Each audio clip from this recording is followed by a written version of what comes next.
Persidangan pembunuhan Brigadir Yosua makin penuh intrik dan drama. Adu kesaksian, argumen, dan data mengemuka di antara para terdakwa. Publik pun menerka, siapa jujur, siapa berdusta? Saya, Niluh Puspa, mencari jawabnya.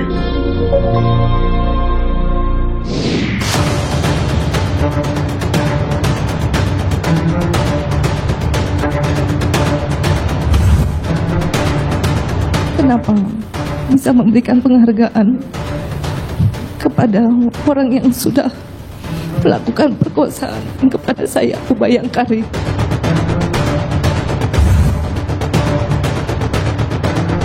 Di samping Pak Efes yang pasti mendengar. Oke.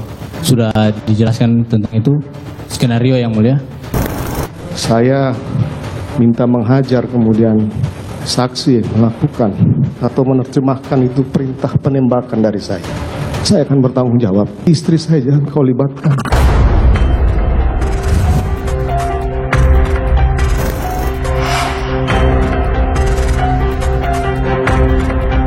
Mohon izin untuk hasil plus berarti tidak terindikasi berbohong. Apakah lie detector itu benar-benar hasilnya akurat 100%? Tidak. Jadi ada errornya dong? Ada. Berapa persen errornya? Sangat di-accepted itu sekitar 93-95. Artinya ada 5-7% error? Error. Bagaimana mempertanggungjawabkan error itu? Bisa tidak sih orang mengelabui hasil lie detector? Bisa. Itu bisa dilakukan oleh orang awam? Bisa kalau diajarin. Ada pelatihnya? Ya. Saudara, persidangan kasus pembunuhan Yosua Huta Barat semakin menarik. Dalam persidangan pada 12 Desember lalu, Putri Chandrawati berderai air mata kala hakim menyinggung soal pemakaman secara kedinasan pada Yosua. Putri menyebut heran mengapa orang yang telah memperkosa dirinya mendapatkan kehormatan pemakaman secara kedinasan. Kalaupun Polri memberikan pemakaman seperti itu, saya juga tidak tahu. Mungkin ditanyakan kepada institusi Polri, kenapa bisa memberikan penghargaan kepada orang yang sudah melakukan perkosaan dan penganiayaan serta pengancaman kepada saya, Abu Bayangkari. Soal pelecehan seksual yang dilakukan Yosua kepada Putri Chandrawati memang masih misteri. Dalam keterangan sejumlah saksi yang ada di rumah di Magelang, mengaku tidak mengetahui, bahkan juga tidak mendengar Putri menyampaikan kepada mereka bahwa ada peristiwa pelecehan seksual yang dilakukan Yosua kepada Putri Chandrawati. Tidak tahu ya? Tidak tahu. Berarti saudara tidak tahu apakah ada pelecehan atau tidak ya? Tidak tahu. Dia tidak tahu, dia tidak tahu. Dia hanya mendapatkan ibu di depan kamar mandi, di depan kamar tergeletak di pakaian mau dicuci itu. Meski demikian, Putri Chandrawati maupun suaminya Ferdi Sambo kekeh peristiwa pelecehan seksual itu ada. Dia kemudian melakukan perkosaan terhadap istri saya. Perkosaan terhadap istri saudara. Kemudian saya kaget yang mulia, karena saya tidak berpikir akan fatal seperti itu kejadiannya yang mulia. Yang juga menarik saudara, kala Richard Eliezer menyebut peran Putri Chandrawati dalam pembunuhan Yosua.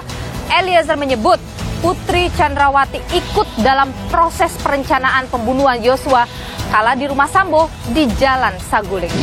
Itu sempat ngobrol sama ibu.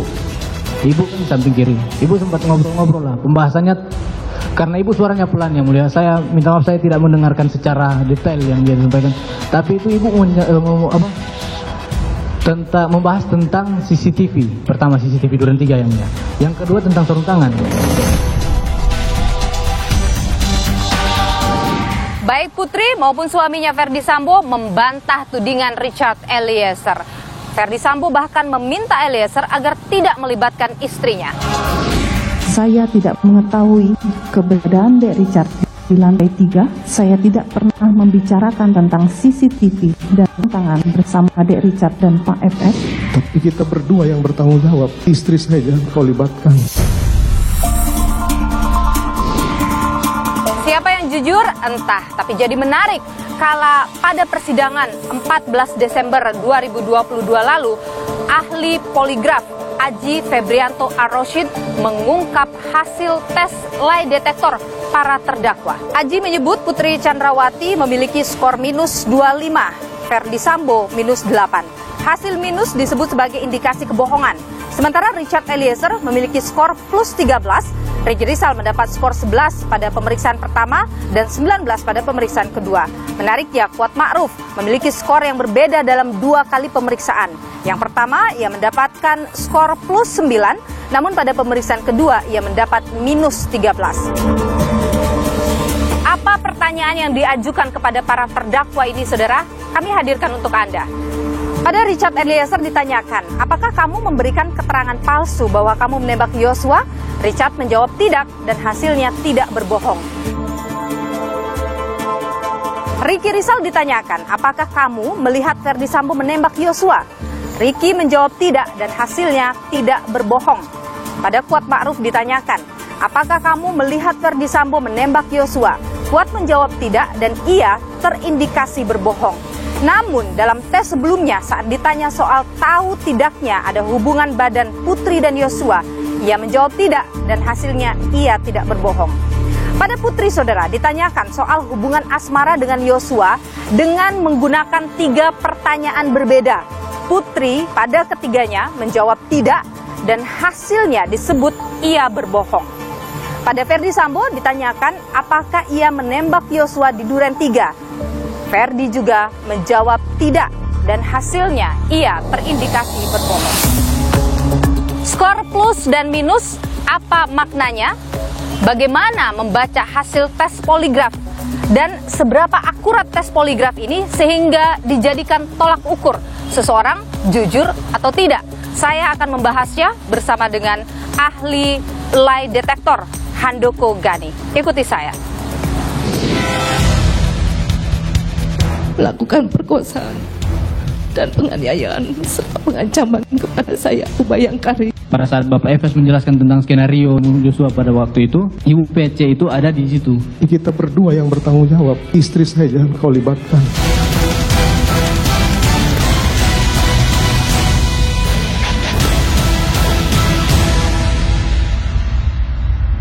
Poligraf jadi perbincangan setelah muncul dalam persidangan kasus pembunuhan Yosua.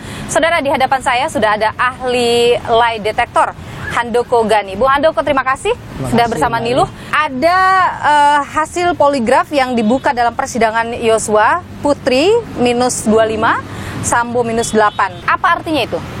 Ya, artinya sebagaimana sudah disampaikan Pak Haji, yaitu bahwa adanya deception.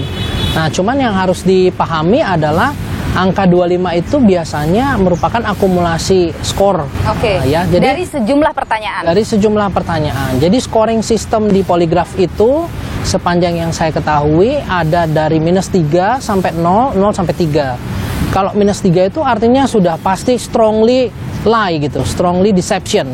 Kalau plus 3 artinya ya truth, dia berkata jujur. Nah, kalau bisa misalnya angkanya 9, mungkin ada 3 pertanyaan yang dijawab bohong gitu. Oke, jadi kalau minus 25, ya berarti ada akumulasi banyak tuh ya, ada berapa pertanyaan dan yang menjawab bohong. Tapi nggak semua scoringnya 3 pasti. Kalau 25, kalau kita hitung-hitung kan, kalau 3 kelipatan 3 kan 24. Betul. Paling mentok berarti ada 1 atau 2 pertanyaan yang mungkin cuma minus 1 atau minus 2. Nah, ini yang harus dibuka lebih jelas kepada masyarakat. Dan ketika ada angka minus itu sudah bisa disimpulkan orang itu bohong. Sebetulnya yang sangat disarankan adalah dari pertanyaannya. Jadi selama pertanyaan itu minimal sudah 3 kali scoringnya negatif, maka bisa disimpulkan dia bohong. Jadi kalau baru sekali, biasanya kalau kami masih berusaha untuk bertanya lebih dalam. Takutnya yang bersangkutan ini tidak paham. Contoh, apakah saudara melihat? Dijawab ternyata hasilnya bohong.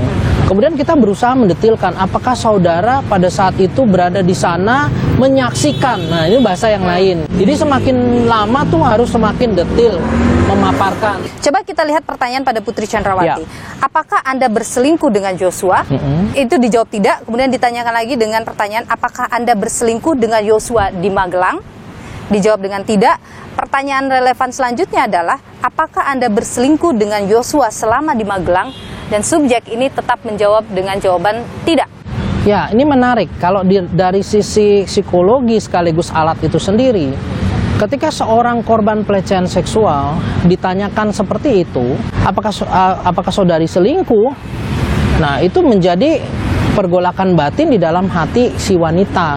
Jadi hasilnya memang bisa jadi abu-abu. Nah, ini saya dalam hal ini lebih menyarankan alangkah baiknya kalau pertanyaan itu dari awal ditanyakan dulu definisi selingkuh, karena kita perlu menyamakan definisi. Jadi Anda mau mengatakan bahwa dengan pertanyaan yang tadi 3 itu dan jawaban dengan dia tidak, kemudian dia terindikasi berbohong, belum tentu dia berbohong. Tentu menurut saya itu masih abu-abu. Nah, pada Verdi Sambo itu ditanyakan pertanyaan, apakah Anda menembak Joshua? Dia menjawab tidak. Kemudian ditanya lagi, apakah Anda menembak Joshua di rumah Duren 3? Dijawabnya juga tidak. Dan pertanyaan ketiganya adalah, apakah Anda menembak Joshua pada Jumat kejadian? Subjek juga menjawab tidak dan itu terindikasi berbohong. Apa yang Anda baca? Oke, ini spesifik, lain dengan yang tadi. Ya, artinya gini. Kalau secara umum yang namanya definisi menembak itu sudah diketahui dan biasanya tidak abu-abu. Sekarang kalau pertanyaannya sudah spesifik seperti tadi dan jawabannya berbohong, nah itu patut diduga bahwa memang yang bersangkutan berbohong. Sekarang ke Richard Eliezer yang disebut memiliki skor plus ya. Kita lihat pertanyaannya. Apakah kamu memberikan keterangan palsu bahwa kamu menembak tubuh Joshua? Pertanyaan pertama. Apakah kamu memberikan keterangan palsu bahwa kamu menembak tubuh Joshua di rumah dinas? Kemudian pertanyaan selanjutnya, apakah kamu memberikan keterangan palsu bahwa kamu menembak tubuh Joshua pada Jumat kejadian? Dan pada ketiganya dia menjawab tidak dan dia terindikasi jujur. Dari formulasi pertanyaan, apa yang Anda baca? Itu menarik sekali karena tipikal pertanyaan itu bisa dikategorikan jenis truth false gitu. Artinya kita sudah tahu atau penyidik sudah tahu bahwa yang bersangkutan tidak menembak. Tapi cara bertanyanya apakah betul saudara tidak menembak? Oke. Ya, jadi kalau udah seperti itu dibolak-balik pertanyaannya masih bisa menjawab dengan truth, kemungkinan besar benar. Apakah formulasi pertanyaan itu juga bisa menentukan hasilnya? Nanti ini hasilnya akan mengarah ke bohong, ini akan hasilnya mengarah ke jujur. Kalau pertanyaan pada dasarnya seperti umpan, ya umpan untuk kita memancing ikan. Ketika kita tahu bahwa hal seperti itu sangat-sangat disembunyikan dalam hati, maka betul-betul pertanyaannya harus semakin menjurus ke dalam hati tadi. Gitu. Begini Bung Handoko, jangan sampai formulasi pertanyaan yang dibuat memang diarahkan untuk hasil lie detektor mereka bohong. Atau hasil lie detektor mereka jujur. Bisakah begitu? Tidak bisa. Tidak bisa? Tidak bisa.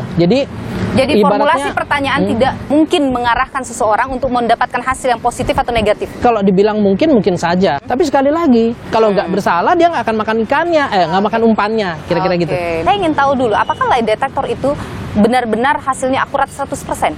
Tidak. Ya, sebagaimana dijawab 100% Jadi milik ada Yang Maha errornya Kuasa. dong? Ada. Berapa persen errornya? Tergantung situasi kondisi. Yang sangat di-accepted itu sekitar 93-95. Artinya ada 5-7% error?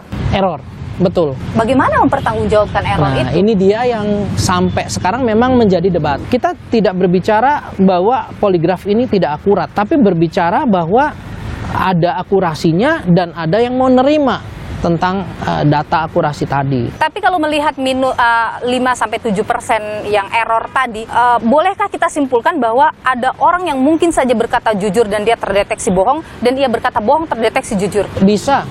Ya, ada beberapa kondisi. Salah satunya adalah tadi traumatis. Misalnya korban pelecehan seksual ditanya poligraf. Oke. Iya, itu bisa ngaco. Pada Putri Chandrawati misalnya, ia menyebut dirinya adalah korban pelecehan seksual. Dia dites poligraf. Anda berpikir hasilnya ngaco itu? Kalau benar pelecehan seksual, bisa ngaco. Oke. Putri Chandrawati dalam persidangan itu bercerita bahwa saat dia masuk ke ruangan, hanya dia bersama dengan 2 laki-laki lain dalam ruangan yang tertutup, itu membuat dia merasa tidak nyaman begitu. Apa yang Anda analisa dari apa yang disampaikan oleh Putri Chandrawati? Ini maksudnya waktu pemeriksaan poligraf? Poligraf. Oh, kalau itu nggak ada isunya. Karena biar bagaimanapun kondisi tersebut bisa dinetralisir. Ya, artinya gini, biasanya poligraf tidak akan menghitung kondisi normal Bu PC pada saat lagi tanpa kasus gitu. Itu nggak ada datanya gitu kan. Yang ada adalah pada saat beliau duduk, ini kondisi respiratorinya, kemudian detak jantungnya, kulitnya gitu ya, sensitivitas, kelembapan kulit dan sebagainya itu seperti apa. Misalnya sudah itu dibaca oleh mesin? Iya, itu mesinnya tuh kayak alat medical check up kok. Oke. Jadi pada saat pertama membaca misalnya skornya sudah 80, 87, 90, itu dijadikan semacam baseline. Oke. Nah, ketika pertanyaan yang tadi diajukan itu pasti ada gojlakan, lonjakan tadi. Nah, jadi dari situlah kita mengatakan ini anomali. Jadi sebetulnya kondisi pertama seseorang pada saat dia diperiksa itu bisa dikategorikan kondisi 0. Jadi balik lagi bahwa tidak bisa mengatakan satu hasil lie detektor itu atau poligraf itu salah hanya karena merasa kita tidak nyaman dalam proses pemeriksaan itu. Betul. Bisa tidak sih orang mengelabui hasil lie detektor? Bisa. Tapi itu bisa dilakukan oleh orang awam? Bisa kalau diajarin. Apakah itu latihan-latihan misalnya latihan dengan cara tanya jawab atau latihan Tidak. dengan... Jadi ada latihan pengendalian diri. Dan itu hanya atau bisa dilakukan oleh ahli? Menggunakan benda tertentu untuk memicu terjadinya gejolak dalam diri. Gejolak tadi respiratori dan sebagainya. Kalau Anda tadi menyebut pelatihan, artinya ada pelatihnya? Ada pelatihnya? Ya, tapi dan di waktu Indonesia ini ada pelatihnya? Enggak ada. Kalau dulu di Amerika pelatih-pelatihnya ditangkap FBI.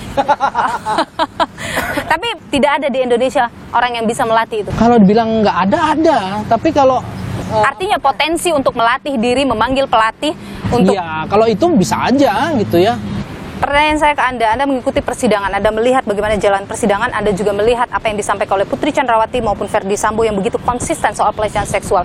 Dari tampilannya, dari gesturnya, apakah Anda menilai pelecehan seksual itu terjadi? Saya sebagai masyarakat awam, saya kan cuma melihat potongan-potongan doang, bukan sidang utuh. Nah, kalau apa yang saya lihat dari potongan-potongan belum cukup kuat untuk menyatakan pelecehan seksual itu ada dan sedemikian traumatisnya. Belum tahu. Handoko Gani, ahli lie detektor, terima kasih sudah berbagi informasi di Niluh. Sehat selalu, Bung Handoko. Terima kasih. Melakukan perkosaan dan penganiayaan serta pengancaman kepada saya, Ubayangkari. Pada saat Bapak Efes menjelaskan tentang skenario Joshua pada waktu itu, Ibu PC itu ada di situ. Kita berdua yang bertanggung jawab, istri saya jangan kau libatkan.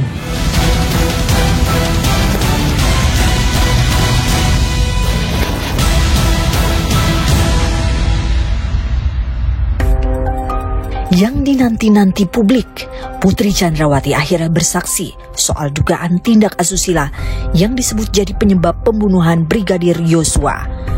Dalam sidang yang berlangsung 12 Desember 2022, Putri beberkan peristiwa pelecehan yang ia alami saat di Magelang. Saya hanya diam saja karena saya ikhlas menjalankan semua ini karena saya hanya berserah sama Tuhan. Esoknya, drama persidangan berlanjut. Perdebatan sengit terjadi antara tim pengacara Ferdy Sambo dengan saksi terdakwa Richard Eliezer. Saya didoktrin terus-menerus oleh klien Bapak tentang skenario. Siapa yang doktrin? Di mana yang doktrin? Di mana saudara didoktrin? Di lantai 3. Saudara penasihat hukum tidak perlu sampai membentak. Saya mencoba mengingat-ingat kembali kejadian demi kejadian. Bapak kira segampang itu mengingat kembali kejadian ini tidak konsisten.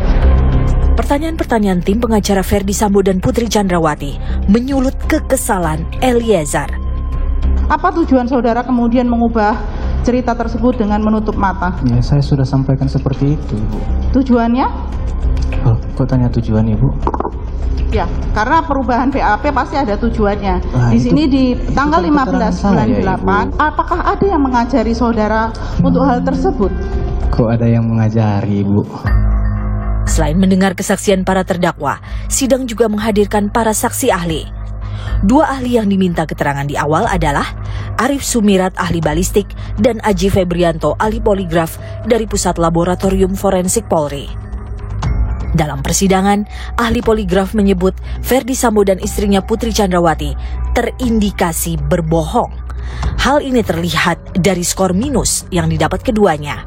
Ferdi Sambo -8, Putri Chandrawati -25. Sementara hasil poligraf terdakwa Richard Eliezer dan Ricky Rizal terindikasi jujur. Yang menarik, Kuat Ma'ruf menjalani 2 kali tes, hasil skor yang didapat Kuat bervariasi. Dalam tes pertama, Kuat terindikasi jujur. Namun, tes kedua, Kuat terindikasi tak jujur. Terdakwa Sambo apa? Terindikasinya apa? Minus. Minus. Kalau minus apa? Terindikasi berbohong. Kalau terdakwa Putri? Terindikasi berbohong. Ferdi Sambo dan Putri Chandrawati kompak menyatakan keberatan atas keterangan ahli poligraf. Pengacara Sambo pun mempertanyakan keabsahan tes poligraf. Nah, ketika Bu PC menolak, sampaikan di pretest itu terang. Dan tadi saudara ahli sampaikan berarti dia tidak punya kepercayaan kepada pemeriksa untuk menyampaikan keterangan soal tanggal 7 kejadian itu. Gimana hasilnya bisa divalidasi, Bob? Kami tidak tahu apakah beliau percaya sama kita atau tidak. Jadi untuk menentukan seseorang itu ya untuk dilakukan pemeriksaan ada namanya tes angka. Seseorang ini memang layak untuk dilakukan pemeriksaan ataukah tidak. Kalau memang tidak layak, tidak kita lanjutkan. Lantas, sejauh mana hasil tes poligraf bisa memengaruhi hasil di persidangan? Jarang sekali hasil poligraf itu diletakkan sebagai bukti. Dia lebih untuk menyempitkan arah penyidikan, sehingga kemudian lalu entah itu kepolisian, jaksa atau hakim cukup yakin bahwa berada pada track yang benar dalam rangka siapa yang kemungkinan menjadi tersangkanya. Persidangan terus berlanjut. Ke depan akan makin banyak fakta terungkap. Kejujuran dari para terdakwa dinanti. Tantangan bagi hakim untuk memutus perkara seadil-adilnya. Saling bantah dalam persidangan terjadi antara terdakwa Ferdi Sambo, Putri Chandrawati, dan juga Richard Eliezer. Dan yang menarik juga ketika ahli poligraf membuka hasil poligraf masing-masing terdakwa. Sudah hadir di hadapan saya Febri Diansyah, pengacara Putri Chandrawati. Bung Febri, terima kasih sudah bersama Niluh, sehat selalu. Sehat, amin. Dalam persidangan kemarin ada hasil poligraf yang dikeluarkan, dibacakan klien Anda, Putri Chandrawati, dikatakan minus, pun demikian dengan Ferdi Sambo. Apa tanggapan pengacara?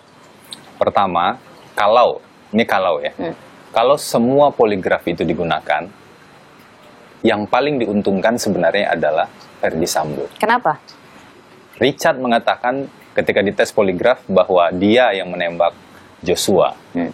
Ricky ketika tes poligraf dan hasilnya jujur, Richard juga jujur, Ricky juga jujur, di tes poligraf mengatakan dia tidak melihat Ferdi Sambo menembak Joshua. Sementara dakwaan jaksa, Ferdi Sambo menembak Joshua pada tembakan kelima ketika Joshua sudah jatuh. Tapi yang jadi soal bagi kami bukan itu sebenarnya. Bagaimana kita bisa meletakkan satu bukti itu berkesesuaian dengan bukti yang lain. Nggak boleh ada satu bukti yang berdiri sendiri, kemudian dari satu bukti itu disimpulkan seolah-olah yang lain juga seperti itu. Kalau kita bicara soal poligraf, ada perdebatan di kalangan hukum, praktisi atau ilmuwan hukum, dan di kalangan psikolog. Karena poligraf sebenarnya tidak memotret fakta. Dia memotret atau merekam bagaimana reaksi tubuh atas pertanyaan-pertanyaan tertentu. Karena itulah tes poligraf hanya mungkin dilakukan kalau seseorang yang dites itu dalam keadaan tenang. Yang kedua, tes poligraf hanya bisa dilakukan dengan persetujuan orang yang dites. Ketika klien Anda dites dengan alat itu, apa yang disampaikan oleh klien Anda kepada Anda pengacara? Dia dalam kondisi tidak ingin, tidak mau, tidak siap untuk melakukan itu. Kemarin di persidangan, kalau kita simak, Bu Putri secara jelas mengatakan dia tidak siap untuk diminta menjelaskan lagi kejadian yang di Magelang. Sebenarnya kan seharusnya tidak dilakukan tes, setidaknya diundur, dicari waktu yang tepat. Tapi apakah Putri saat itu menyampaikan dia tidak mau melakukan tes itu? Kalau di fakta persidangan kita lihat, sebenarnya Bu Putri tidak mau Tes itu dilakukan karena diawali dengan meminta untuk menjelaskan kejadian yang di Magelang, yang bagi seorang korban kekerasan seksual itu situasi yang sangat berat. Nah, pertanyaannya, apakah tes itu menjadi valid? Apalagi kemarin muncul di fakta persidangan. Pertanyaan itu sebenarnya muncul dari mana ketika ditanyakan pada ahli? Ada titipan dari penyidik. Apakah memungkinkan? Apakah objektif kalau pertanyaan-pertanyaan titipan masuk dalam tes yang seperti itu? Anda meragukan hasil tes poligraf terhadap klien Anda? Kami akan menjelaskan bagaimana validitas atau tidak validnya hasil tes poligraf ini dengan kesesuaian bukti-bukti yang lain. Anda tidak sepakat ketika hasil poligraf dibawa dalam persidangan untuk mengatakan klien Anda jujur atau tidak jujur? Tes poligraf itu dibawa oleh jaksa. Itu kewenangan jaksa. Dan itu hak jaksa. Tapi ada satu bukti yang sebenarnya bertentangan dengan hasil tes poligraf tersebut. Yang mana? Ada satu hasil pemeriksaan forensik yang mengatakan bahwa Bu Putri tidak melakukan maling gerik terkait dengan penjelasan kekerasan seksual di Magelang. Nah, itu nanti akan dielaborasi dalam keterangan ahli sekaligus pada hasil pemeriksaan forensik. Saya ingin bergeser ke soal peran Putri Chandrawati yang disebutkan oleh Richard Eliezer ikut dalam proses perencanaan. Ini menjadi perdebatan juga dalam persidangan kemarin. Apa yang sebenarnya ingin tim Anda hadirkan, sodorkan kepada hakim soal peran Putri Chandrawati ini? Pertama, semua saksi harus dilihat dengan sikap yang sama. Tidak ada saksi favorit seperti itu. Anda merasa ada yang saksi favorit? Kami melihat ada perbedaan perlakuan di sana. Kita bisa lihat misalnya ada saksi tertentu yang baru mulai bicara sedikit, dia sudah dibilang bohong. Tapi ada satu saksi, saya tidak usah sebut nama, publik bisa menilainya, yang apapun keterangannya, kemudian seolah-olah langsung dilihat bahwa itulah keterangan yang benar. Terkait dengan Richard, ada keterangan yang berkesesuaian dengan bukti yang lain. Tentu kami tidak bisa menolak hal tersebut. Tapi bagaimana kalau satu keterangan itu berdiri sendiri? Tidak ada yang mengkonfirmasi. Keterangan yang mana yang menurut Anda? Pertemuan di lantai 3 rumah Saguling misalnya. Yang mengatakan seolah-olah Bu Putri ada di sana. Peran Bu Putri untuk menyampaikan A, B, C, dan D. Tidak ada satu bukti pun yang mengkonfirmasi atau membenarkan keterangan tersebut. Ada satu azas di dalam hukum, kita perlu ingat betul, satu saksi bukanlah saksi. Tidak ada kredibilitas pembuktian untuk keterangan tunggal satu saksi. Jadi Anda menganggap Richard berbohong perkara itu? Richard sudah mengaku berbohong untuk keterangan di BAP 5 Agustus 2020. Apa yang disampaikan oleh Richard dalam BAP tanggal 5 itu? Kurang lebih begini ya. Satu, ketika Richard naik ke lantai 3 rumah Saguling, ada Ferdi Sambo di sana. Kemudian Ferdi Sambo meminta senjata Richard, Glock 17 yang dipegang oleh Richard. Kemudian ada perjalanan ke rumah Duren 3, lokasi penembakan tersebut. Richard naik ke lantai 2. Kemudian ketika Richard berada di lantai 2, ia mendengar suara tembakan. Dan ketika turun dari tangga, dia melihat Pak Ferdi Sambo, dan waktu itu kan Joshua sudah jatuh begitu, tersungkur. Maka Ferdi Sambo setelah itu menyerahkan senjata ke Richard. Seolah-olah kalau yang kami pahami dari sana, penembakan semua dilakukan oleh Ferdi Sambo. Dan Richard tidak tahu apa-apa. Ini keterangan pertama yang berubah setelah skenario. Ketika kami tanya, ada arahan Ferdi Sambo nggak? Nggak ada. Richard 2 kali berbohong. Satu, lah di fase skenario, dia berbohong karena ada arahan Ferdi Sambo. Yang kedua, ini jadi pertanyaan kami juga. Siapa sebenarnya yang mengarahkan keterangan tanggal 5 Agustus tersebut? Kami tidak tahu sampai sekarang. Saya mau tanya, apakah keterangan pada tanggal 5 yang ditulis dalam BAP itu ditandatangani oleh Richard dan masuk dalam berkas Ada tanda tangan. Dan masuk dalam berkas perkara? Tidak masuk dalam berkas perkara. Itu yang menjadi pertanyaan kami. Ketika ada kejanggalan tadi yang Anda sebutkan, apakah ada pihak ketiga yang memasuki Richard atau itu memang kehendak Richard sendiri? Saya tidak tahu. Soal Putri Chandrawati disebut Richard ikut dalam proses perencanaan, menurut Anda itu bohong?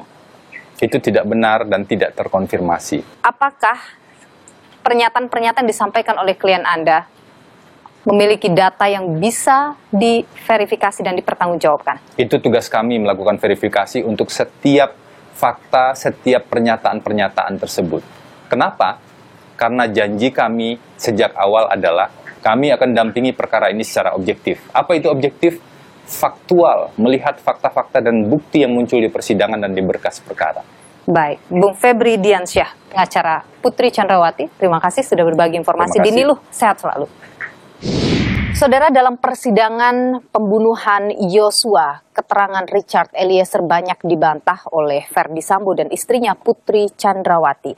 Kita tanyakan hal ini pada pengacara Richard Eliezer, Roni Talapesi. Bang Roni, terima kasih sudah bersama Niluh. Terima kasih Niluh. Saya ingin konfirmasi langsung ke Anda soal kesaksian klien Anda yang banyak dibantah oleh Putri Chandrawati dan juga Verdi Sambo. Pertama, soal peran Putri dalam kasus pembunuhan. Richard menyebut Putri terlibat dalam proses perencanaan dan ini dibantah oleh baik Putri maupun Verdi Sambo. Tanggapan Anda? Iya Mbak Niluh, dari awal kan kalau dari rekonstruksi kan sudah berbeda ya. Saya mencatat ada sekitar 30-an adegan yang berbeda. Sudah pasti mereka akan mengelak. Nah patokannya kami kan sebenarnya terkait dengan perannya PC ini kan ada di lantai 3 dan lantai 2. Tetapi barang buktinya yaitu CCTV itu sengaja dirusak. Yakin sengaja dirusak? Kalau saya bilang gitu, kenapa rumah sebesar itu, kemudian sebagus itu, kok tidak ada CCTV? Tapi saya tanya kepada saksi Verdi Sambo, saya tanyakan, apakah CCTV ada di lantai 3, lantai 2? Disampaikan rusak. Tetapi dalam peristiwa di lantai 2 tanggal 10, kami mendapatkan bukti ya, ada foto menggambarkan situasi di lantai 2 ketika dijanjikan uang dan juga handphone. Jadi untuk proses perencanaan itu tidak ada bukti yang Anda miliki maupun yang Eliezer miliki, tetapi untuk proses penyerahan janji itu di tanggal 10 itu ada bukti yang Anda miliki. Menggambarkan tangan kanan yang memakai gelang. Yang itu juga Anda tanyakan dalam persidangan soal gelang Putri yang sudah pakai berapa lama. Dengan apa yang Anda sebutkan tadi, Anda yakin bisa membuktikan bahwa Putri Chandrawati ikut dalam proses perencanaan itu? Kita mengikuti ya, yang mereka sampaikan skenario-nya mereka ya. Bahwa ada kejadian di Magelang. Iya. Pertanyaannya kan yang menyampaikan Verdi Sambo adalah Putri Chandrawati. Betul. Kemudian di lantai 3 Saguling itu mereka sempat ngobrol. Di mana itu ada 1 jam. Itu kan disebutkan obrolannya pengaduan soal apa yang terjadi di Magelang. Ya kan tidak serta-merta berdiri sendiri. Ini kan kita coba ya, rangkai ya peristiwa. Ini analisa Anda ya. Analisa saya ya. Kemudian kalau dibilang tidak ada perencanaan, skenario. Saya tidak bicara bilang tidak ada perencanaan, tetapi Putri ikut dalam perencanaan itu. Itu yang disebutkan oleh klien Anda dan dibantah. Istrinya tidak ikut gitu. Ini kita berbicara fakta persidangan ya, dari keterangan saksi, kemudian dari petunjuk. Ini kan dari CCTV. Terkait dengan peristiwa ketika Putri naik mobil, Putri sampaikan dia tidak mengetahui siapa saja di dalam mobil. Itu juga menjadi kejanggalan. Padahal Richard Eliezer yang dipanggil terakhir, ketika dia masuk mobil, dia melewati bangku tengah, tentunya melewati PC. Kemudian sampai di rumah TKP Duren 3 yang awalnya di BAP-nya Putri Chandrawati disampaikan dia tidur. Tetapi di dalam persidangan dia sampaikan bahwa dia menutup telinga. Nah logikanya tidak masuk. Dan yang terakhir, dia mengganti baju. Di situ CCTV jelas. Dan kemudian muncullah skenario tembak-menembak. Skenario tembak-menembak ini munculnya dari mana, Mbak Niluh? Gitu loh. Kalau kami melihat seolah-olah Putri Chandrawati mengiyakan dengan dia mengganti baju, bahwa seolah-olah ada pelecehan. Nah sebenarnya rangkaian peristiwa pidana ini, menurut kami tanpa mendahului majelis hakim ya, hakim akan menilai bahwa perencanaan ini sudah ada. Dan Putri terlibat di dalamnya. Putri terlibat di dalamnya. Putri mengetahui semua rencana itu. Anda yakin bahwa itu akan bisa meyakinkan hakim bahwa Putri Chandrawati terlibat dalam semua proses perencanaan yang disebutkan oleh klien Anda. Dan juga kalau tidak ada masalah, kenapa sidik jejak DNA-nya Verdi Sambo harus dibersihkan dari barang-barangnya almarhum?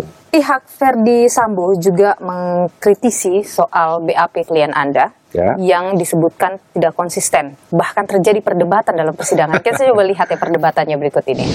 Semua, saya mau tanya, yang mana yang benar? Jadi begini Bapak, dapat saya jelaskan. Biar Bapak tidak menanyakan lagi tentang BAP ini. Ya harus saya tanyakan. Iya makanya saya tanya. Saudara penasihat hukum beri kesempatan saksi untuk menjawab. Ya saya mau jelaskan bahwa ini harus saya tanyakan karena tidak konsisten yang mulia. Silakan. Baik, begini Bapak. Bapak bayangkan dari tanggal 8 Juli sampai di bulan Agustus itu saya didoktrin terus-menerus oleh klien Bapak tentang skenario. Siapa yang doktrin? Di mana yang doktrin? Di mana saudara didoktrin? Di lantai 3. Saudara penasihat hukum tidak perlu sampai membentak. Saya mencoba mengingat-ingat kembali kejadian demi kejadian. Bapak kira segampang itu mengingat kembali kejadian ini tidak itu? Konsisten. Sudah setelah saudara tidak ada. Izin Bapak, penasihat hukum ini menanya sama saksi. Saya tanyakan ini tidak konsisten. Makanya kita mau tanyakan. Jangan menekan Sudah cukup. BAP di bawah tanggal 6 itu adalah skenario. Di mana itu adalah skenario Sambo dan yang lawyer yang mendampingi itu dari Sambo. BAP di atas tanggal 6 itulah yang sebenarnya ketika pasca Richard menulis surat. Bicara soal ketidakkonsistenan yang disebut oleh pihak Verdi Sambo, Anda menganggap itu tidak benar? Tidak substansi, Mbak Nini. Yang substansi itu adalah peristiwa pidananya yang sekarang sudah mereka tidak bisa bantu. Klien Anda tampak sering emosional dalam persidangan ini. Kenapa? Tidak emosional, Mbak Nini. Ketika kita lihat misalnya ada perdebatan atau jawaban-jawaban yang dia natural. Jawaban-jawaban yang dijawab dengan agak ketus misalnya. Itu tidak ada cerita tutup mata. Ya saya sudah sampaikan seperti ini, Bu. Ya. Alasan perubahan tersebut apa? Atau apakah ada yang mengajari saudara untuk hal tersebut? Kok ada yang mengajari, Bu? Itu natural, Mbak Nilu, wajar lah. Ada apa-apa? Apakah dia mengalami tekanan? Tidak ada. Dan begini loh, Richard Eliezer ini, dia kan, maaf ya, lulusannya lulusan SMA gitu loh. Jadi ketika pertanyaan yang belibet-belibet, harusnya saran saya kepada tim yang mana yang belibet, Bung Roni? Yang ketika mereka coba bilang, ini dikejarkan, mana BAP kamu yang benar, buka mata, tutup mata, buka mata. Ini kan seolah-olah diputar-putar akhirnya, sehingga majelis hakim mengambil alih. Anda merasa klien Anda disudutkan oleh pihak Verdi Sambo dalam persidangan? Saya pikir ya mereka tentunya punya strategi itu kan dalam hal untuk menyudutkan Richard Eliezer, tapi sampai saat ini publik melihat gitu bahwa Richard Eliezer konsisten, Richard Eliezer dalam hal ini berkata jujur, apa yang disampaikan ini logis, tidak berubah-berubah. Dengan semua yang sekarang terbuka dalam persidangan, posisi klien Anda dalam posisi yang benar? Sejak dari awal, Nilu, bahwa dia sampaikan dia mengaku perbuatannya, dia meminta maaf, dan dia siap bertanggung jawab. Buat kami itu adalah poin yang baik dalam persidangan. Jadi Anda juga yakin bisa meyakinkan hakim bahwa apa yang disampaikan Eliezer jujur? Iya. Baik, terima kasih Bung Roni Talapesi, pengacara Richard Eliezer. Sehat selalu. Sehat selalu. Saling adu kesaksian antara Richard Eliezer dan juga Putri Chandrawati, juga suaminya Verdi Sambo. Mana yang jujur tentu masih harus diuji dalam persidangan. Tapi kita coba untuk mengulik fakta-fakta yang muncul, keterangan-keterangan yang muncul dalam persidangan. Bersama dengan saya sudah hadir ada Ratna Batara Munti dari LBH Apik Jawa Barat yang juga adalah jaringan pembela hak perempuan korban kekerasan seksual. Mbak Ratna, terima kasih sudah bersama Niluh. Sehat selalu. Ya, sama-sama. Ya, salam sehat ya. Soal persidangan kasus pembunuhan Yosua, kita lihat dalam persidangan baik Putri Chandrawati maupun Verdi Sambo ini sangat konsisten menyebut bahwa ada peristiwa pelecehan seksual yang dilakukan Yosua kepada Putri yang memicu kemudian terjadinya peristiwa pembunuhan terhadap Yosua. Melihat mereka yang begitu konsisten, Anda melihat apa yang disampaikan bisa adalah kejujuran? Ya, itu kan dia minus 25 ya. Ini ya, tidak jujur alias berbohong. Jadi Anda menilai tidak jujur apa yang disampaikan soal pelecehan itu? Iya, itu mendukung dengan fakta-fakta diungkapkan di persidangan, misalnya dari kesaksian RR terutama ya, misalnya fakta bahwa Ibu PC ini mencari-cari Joshua dan meminta bertemu. Itu kan suatu hal yang secara lazim tidak dilakukanlah oleh korban perkosaan ya. Kedua, pulang dari Magelang itu masih bersama-sama kembali ke Jakarta, bahkan isomannya itu Duren 3 itu juga bersama-sama ya. Kalau kita lihat dari sisi hukum misalnya, bagaimana bisa membuktikan atau bisa memastikan bahwa seseorang itu adalah korban pelecehan seksual? Dari dampak trauma ya, yang memperlihatkan memang dia tuh trauma, depresi gitu ya. Dan seringkali juga keterangannya korban ini justru bukan terstruktur. Nah, pengalaman kami justru korban itu biasanya tidak selancar itu tidak sistematis ya ketika menceritakan kejadian yang sangat traumatis yang dia alami seperti perkosaan. Nah, yang kedua juga biasanya korban ketika ke LPSK itu kan mau menceritakan, maksudnya tuh LPSK tuh biasanya dia tuh turun ya, melakukan maksudnya asesmen dulu ya kepada korban.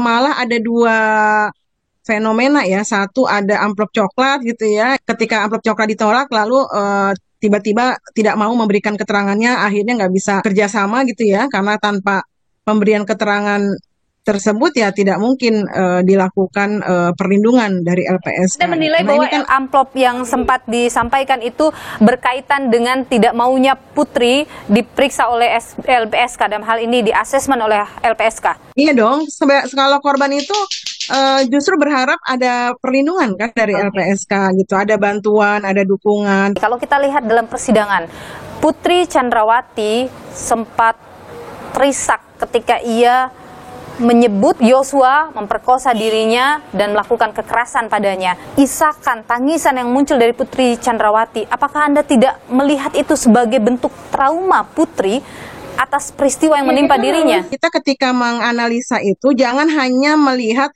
tangisan, isakan ya, tanpa melihat faktor-faktor yang lain. Situasi misalnya dia relasi dengan Joshua kan selama ini cukup baik gitu ya, dan Joshua selama ini tuh menghormati dia sebagai ibu. Tapi kan bisa lagi ada motif yang lain. Apakah memang ini ada hubungan antara Joshua sama si PC itu sampai hubungan romantis itu, atau sebenarnya itu tuh memang disetting untuk menutupi sebenarnya kasus yang lebih besar. Kalau Putri ternyata berbohong soal pelecehan seksual, apakah ini akan menjadi presiden buruk bagi korban kekerasan seksual, Mbak Ratna? Ya pastilah jadi presiden buruk ya, karena kan akhirnya korban-korban yang sesungguhnya itu justru tidak mendapatkannya maksimal ya pelayanan dari polisi, karena kan semakin menguatkan bahwa korban KS itu memang seringkali berbohong gitu. Baik, Mbak Ratna Batara Munti dari LBH Apik Jawa Barat yang juga jaringan pembela hak perempuan korban kekerasan seksual.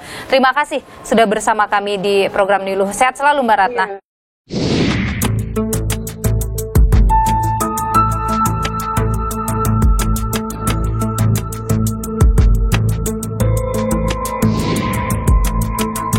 Pembuktian di persidangan harusnya bisa jadi jawaban atas segala pertanyaan. Karena sidang adalah proses sakral, di mana kejujuran diutamakan, hingga akhirnya keadilan ditegakkan. Saya, Niluh Puspa, sampai jumpa.